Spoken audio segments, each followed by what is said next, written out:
বলেই একটি পাথর ইবলিসকে নিক্ষেপ করলো। কিছু দূর যাওয়ার পরে আবার ইবলিস ইসমাইলকে ধোঁকা দিতে লাগলো।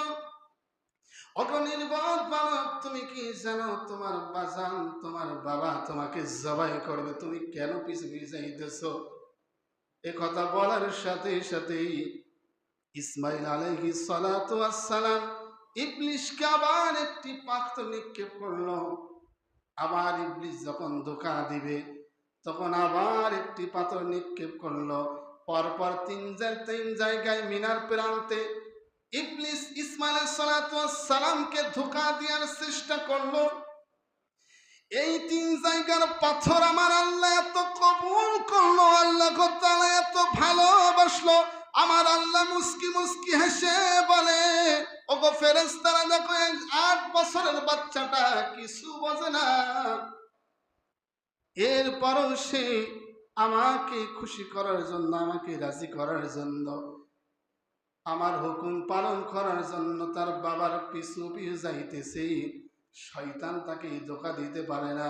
কিয়ামতের আগ পর্যন্ত যত মানুষ মদিনাতে যাবে প্রত্যেকটি মানুষের উপরে 3টি পাথর মারা আমার আল্লাহ ওয়াজিব করে দেয়।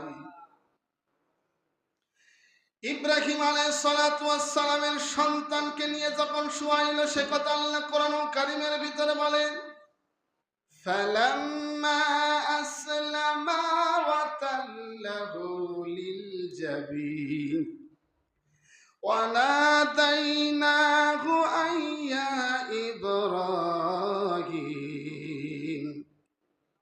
قَدْ صَدَّقْتَ الرُّؤْيَا إِنَّا كَذَلِكَ نَجْزِي الْمُحْسِنِينَ আল্লাহু আকবার।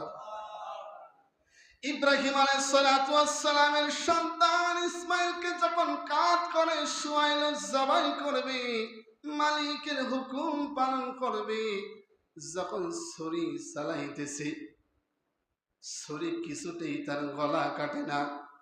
দ্বিতীয়বার আবার যখন ছুরি চালায় কিন্তু গলা কাটে না। ইব্রাহিম আলাইহিস সালাতু ওয়াস সালাম রাগ করে তখন ছুরিটা ফেলে দিল। দেখতেছে ছুরিতে কোনো ধার আছে কিনা, পরীক্ষা করার জন্য একটি গাছে আঘাত করলো। ছোট্ট একটি গাছ দ্বিখণ্ড হয়ে গেল। ইব্রাহিম আলাইহিস সালাতু ওয়াস সালামের সন্তান তখন কি বলল দেখেন। সন্তান তখন বলতে লাগলো, বাজান, আমাকে প্রতি মহাব্বত ভালোবাসা আপনার মনে বেশি জাগ্রত হয়েছে, আমাকে মনে আপনি বেশি ভালোবাসেন, এজন্য আমাকে জবাই করতে পারতেছেন না।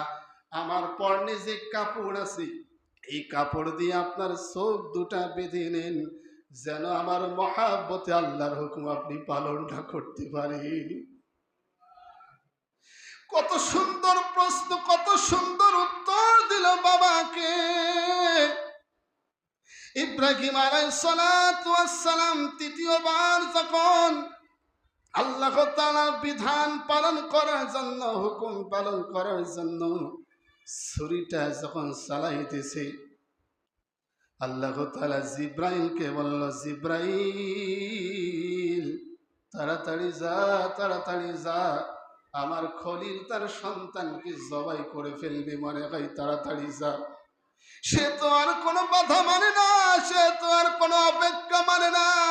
কিছু আল্লাহর গোলাম আছে, কিছু আল্লাহর বান্দা আছে, যত জ্বর হোক, যত ঠান্ডা আসুক, যত ঝড় আসুক, যত তুফান আসুক, যত বিপদ আসুক, যত বালা মুসিবত আসুক, ছেলে মরুক মেয়ে মরুক, আর যত কিছু আসুক, আল্লাহর বিধানকে তারা কোনোদিন ছাড়ে না। কথা ঠিক কিনা? ইব্রাহিম আলাইহিস সালাতু ওয়াস সালাম যখন ছুরি চালাইবে, তখন জিব্রাইল আলাইহিস সালাতু ওয়াস সালাম প্রথম আসমান থেকে আল্লাহু আকবারের ধ্বনি বলল। আল্লাহু আকবারের ধ্বনি বলার সাথে সাথেই মরু প্রান্তে, যেখানে কোনো মানুষ নাই, যেখানে কোনো ঘর বাড়ি নাই, ইব্রাহিম আলাইহিস সালাম ভয়ে থমকে গেল। কোথার থেকে এখন আওয়াজ আসলো? মানুষ নাই, কোনো আওয়াজ নাই, কোনো কোলাহল নাই, কোনো শব্দ নাই, কোথার থেকে শব্দ আসলো? এই ফাঁকে জিবরাইল আলাইহিস সালাতু ওয়াস সালাম ইসমাইলকে ছুরির নিচ থেকে সরিয়ে ওই ছুরির নিচে একটি দুম্বা বসিয়ে দিল, শোয়া দিল। ইব্রাহিম আলাইহিস সালাতু ওয়াস সালাম আল্লাহু আকবার বলে, লা ইলাহা ইল্লাল্লাহ, আল্লাহু আকবার বলে যখন ছুরি চালাইলো, ছুরি চালানোর সাথে সাথেই জবাই হয়ে গরম রক্ত তার হাতে আসলো। হাতে লাগার সাথে সাথেই ইব্রাহিম আলাইহিস সালাতু ওয়াস সালাম বুঝতে পারলো তার আল্লাহর বিধান, তার আল্লাহর হুকুম কমপ্লিট হয়েছে। চোখ খুলে দেখতেছে তার সন্তান পাশে দাঁড়িয়ে আছে, তার শরীর নিচে একটি দুম্বা আল্লাহ জবাই করে দিল। বলুন সুবহানাল্লাহ। এই দুম্বাটা ছিল হাবিল, যেই দুম্বাটা পাহাড়ে রেখেছিল, এই দুম্বাটা আল্লাহ তাআলা বেহেশতের ভিতরে সংরক্ষিত করেছিল ইব্রাহিম আলাইহিস সালাতু ওয়াস সালামের ছুরি নিচে দেওয়ার জন্য। পাশে তখন দাঁড়িয়ে দেখলো তার সন্তান ইসমাইল দাঁড়িয়ে আছে, তখন ইব্রাহিম আলাইহিস সালাতু ওয়াস সালাম আল্লাহ তাআলার প্রশংসা আদায় করলো। লিল্লাহিল হামদ। এই আয়ামে তাশরিক আল্লাহর কাছে এত দামি, এত প্রিয় হলো, কিয়ামতের আগ পর্যন্ত যত মানুষ আসবে তত মানুষের জন্য আয়ামে তাশরিক 9 জিলহজ ফজর থেকে 13 জিলহজ আসরের নামাজ পর্যন্ত প্রত্যেক মুসলমান নারী পুরুষের উপরে আল্লাহ একবার পড়া ওয়াজিব করে দেয়।